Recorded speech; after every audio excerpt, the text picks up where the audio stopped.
give a quick tutorial on how I am composing music at the moment. I am using Dorico 3.5. I haven't been upgrading my software for a lot of reasons. I feel that there's no need to be doing it. You can compose on any version of Dorico and it doesn't matter. I believe in perfecting your craft as well. I have said it before that notation software will never think like a human being or a musician, if you see it like that. And there's a lot of reasons as to why. Just having my cup of tea. Right now I'm working on a new album at the moment. As you can see, I'm trying some different colours and textures with woodwinds. When I am writing a new album, I don't want it to be sounding the same. As you can recall, Death and Life, it was very dramatic music because I was writing basically how I felt at the time. And as I progress through my career as an independent artist, I am definitely always trying out new things, new creative things, and that's just what you do when you're a composer. I'm giving you a short snippet of the next song that I'm working on at the moment, and you can see I've just experimented with different octaves and different harmonies. So let's have a listen to a couple of bars.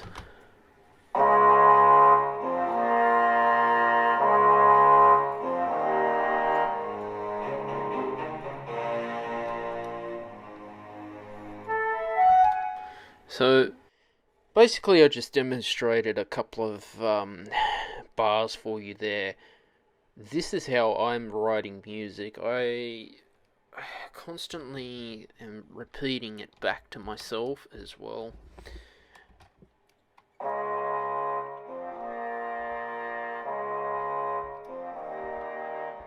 But you can see the tuba section here is what I like. Always like writing tuba, bass trombone, trombone 3 in a low range as well. And I've decided to add clarinets. I'm at the point where I don't need a cor anglais, so if I don't need any instruments, I just get rid of it.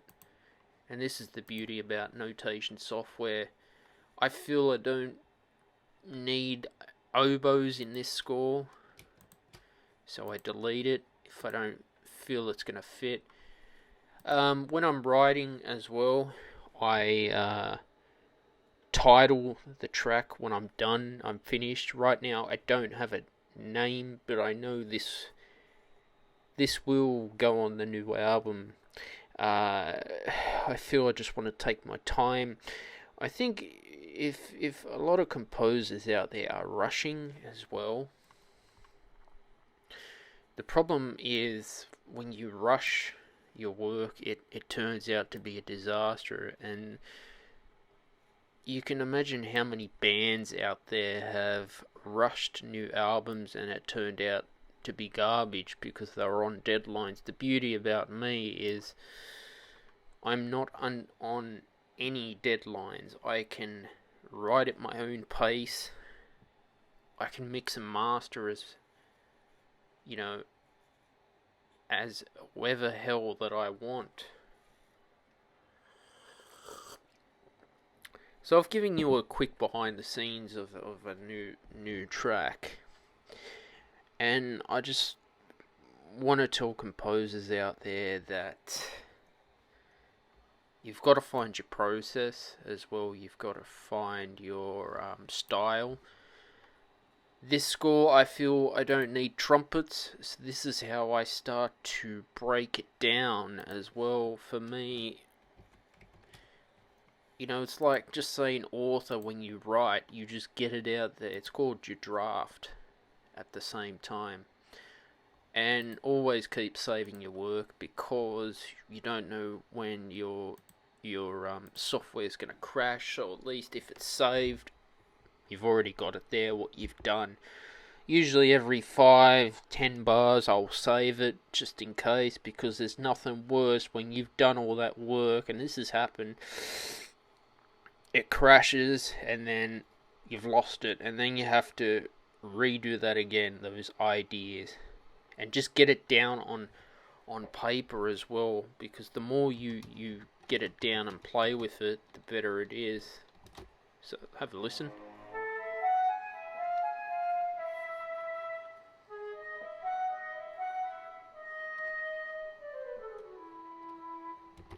So I'm always playing with modes. I like writing in atonal style, meaning I don't put a key signature. I've always found in my journey, if I've had written with a key signature, it just, for me, it just doesn't work. Every composer is different. I like to just add the accidentals as I'm going and change key. As you can see in the music, it is modal. I've been fascinated with modes, and just keep it simple. Don't try to do too much. Also, for composers out there, look at other scores of composers. Take inspiration. Look at a John Williams score, Hans Zimmer score. Look at the shapes that they're doing. Get inspired by how they write. Be influenced by how they sound, and create your own version. You know, if you're ever coming across writer's block as well, look at scores by Beethoven, Wagner, Ennio Morricone, John Williams, because they've got a lot to teach you in their scores, and listen to their music. And you know, you can learn what they're doing, how they're ending their sentence and starting a new sentence and having a conversation. You also want to keep it in context with what you are scoring at the same time. Obviously, Johannes Brahms, there's going to be a lot of information on the paper at once, and it can be overwhelming for someone who doesn't have the experience. And if you've analysed, which I've done a lot of harmonic analysis, this is how you can learn to compose as well. And knowing all your key signatures, like your times tables, just like that, too, is important.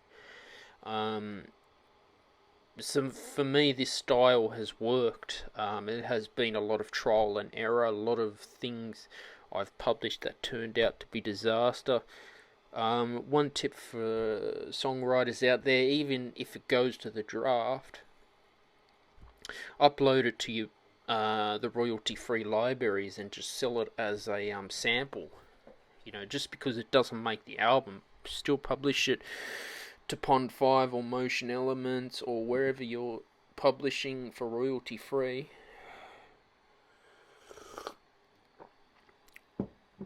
Because, you know, you've got something there for your portfolio. So I hope you've enjoyed this quick little tutorial. I won't give too much away from this score. Please like, share and subscribe to my YouTube channel. I publish new videos every Friday at 6 PM Sydney, Australia time. Bye for now.